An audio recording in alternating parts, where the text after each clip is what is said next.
जय माता दी सभी को, हर हर महादेव। आप सबका स्वागत है हमारे यूट्यूब मंच वैष्णवी हिंदी साहित्य अकेडमी में। आज हम यूथ कंपटीशन का पीवाईक्यू देख रहे हैं। ठीक है, देखते हैं। 9 क्वेश्चन हो गए थे, 10 क्वेश्चन 2016 का है। इन्हें आरोही क्रम में कालक्रमानुसार निर्धारित करें। तो उदरमार्टन, प्रजामित्र, प्रजाहितैषी, Harishchandra magazine, प्रजामित्र, उदंतमार्टन, प्रजाहितैषी, Harishchandra magazine, प्रजाहितैषी, प्रजामित्र, उदंतमार्टन, Harishchandra magazine, Harishchandra magazine, प्रजामित्र, प्रजाहितैषी, उदंतमार्टन। तो उदंतमार्टन, प्रजामित्र, प्रजाहितैषी, हरिश्चंद्र मैगजीन देखते हैं।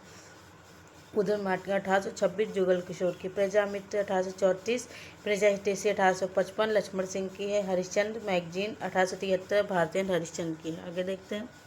भारतीय संविधान ने अंकों के किस रूप को स्वीकार किया? तो भारतीय संविधान ने अंकों को भारतीय अंकों के अंतर्राष्ट्रीय रूप में स्वीकार किया। देखते हैं। भारतीय संविधान ने भारतीय अंकों के अंतर्राष्ट्रीय रूप को स्वीकार किया। अनुच्छेद 343 को उल्लेख किया गया है कि संघ की राजभाषा हिंदी और देवनागरी लिपि होगी। अंकों का प्रयोग वही रहेगा जो अंतर्राष्ट्रीय स्तर पर प्रचलित है। शेष अन्य दिए गए विकल्प अत्रुटिपूर्ण है।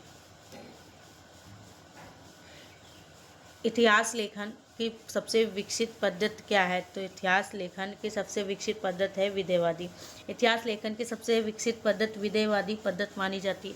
आचार्य शुक्ल ने इतिहास लेखन की विधेयवादी पद्धति के अनुसरण कर इतिहास लिखा है। ठीक है, आगे। हिंदी साहित्य का इतिहास दर्शन नामक ग्रंथ किसका? हिंदी साहित्य का इतिहास दर्शन डॉक्टर नलिनी विलोचन शर्मा का है। देख लेते हैं।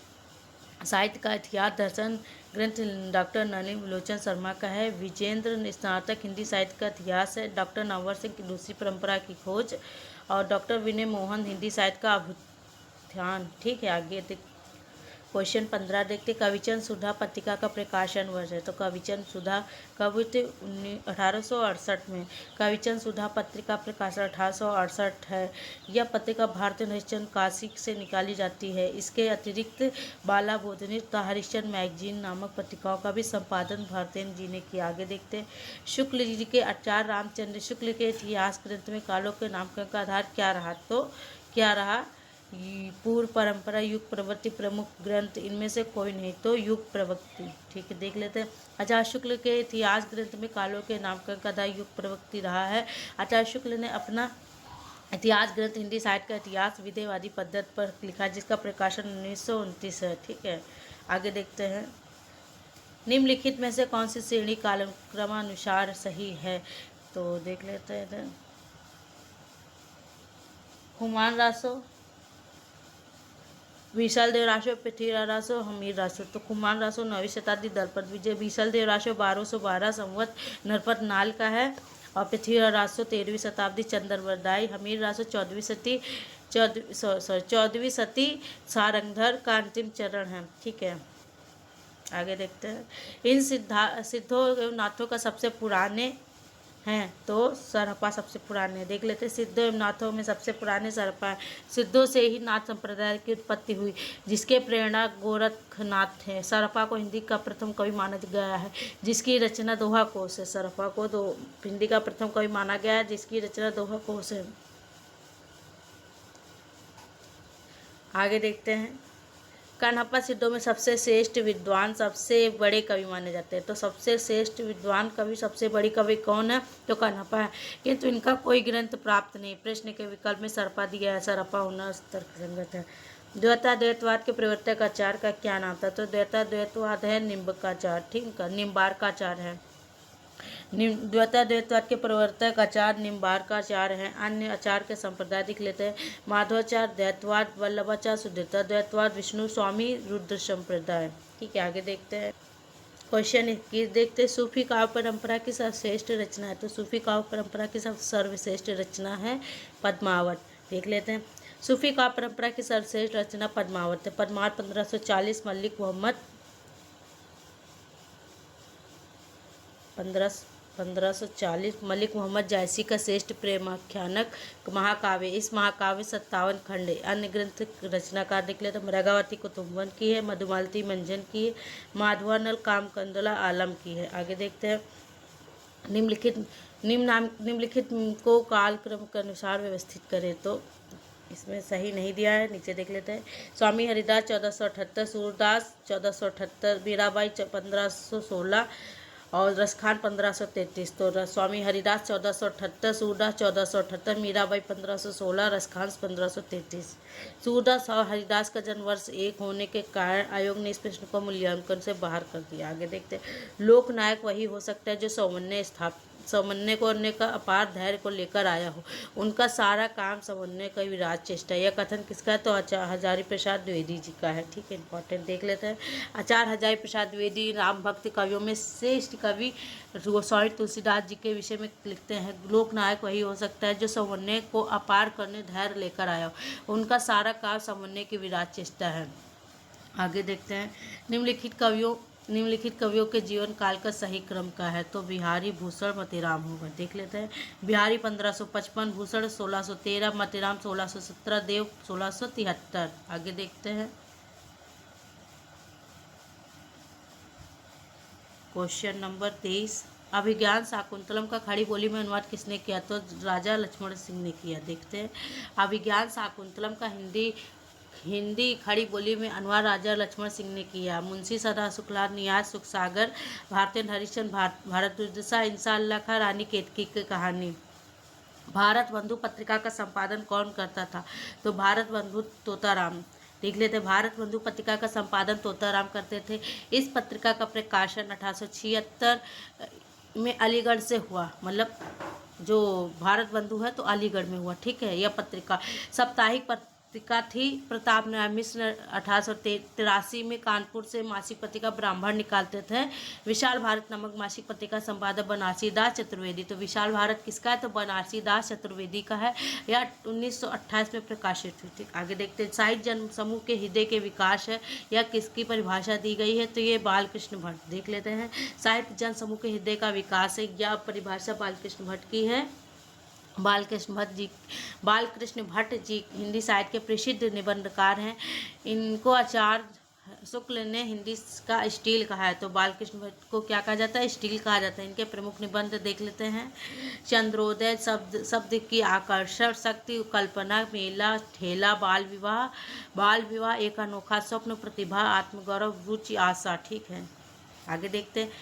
परमात्मा की छाया, आत्मा की छाया, परमात्मा पढ़ने पर छायावाद की श्रेष्ठ होती है, किसका कथन है? तो ये है डॉक्टर रामकुमार वर्मा जी का है।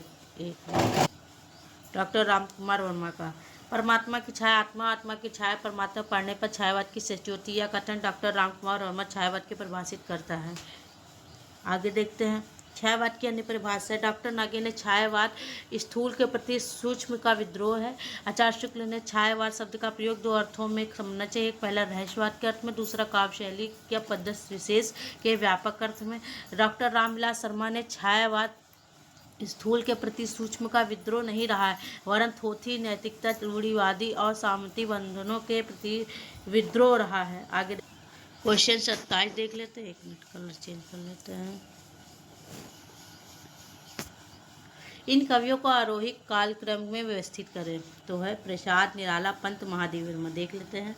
कवियों का सही आरोही क्रम है प्रसाद, जयशंकर प्रसाद का 1889 से 1937। ठीक है। सूर्यकांत त्रिपाठी निराला 1899 से 1961। ठीक। पंत का 1900 से 1977। महादेव वर्मा 1907 से 1987। पीठ दोनों मिलकर एक ही चल रहा कुटिया टेक इन पंक्तियों में व्यक्त की गई है तो भिक्षुक वर्ग की दयनीय स्थिति की गई है। आगे देखते हैं।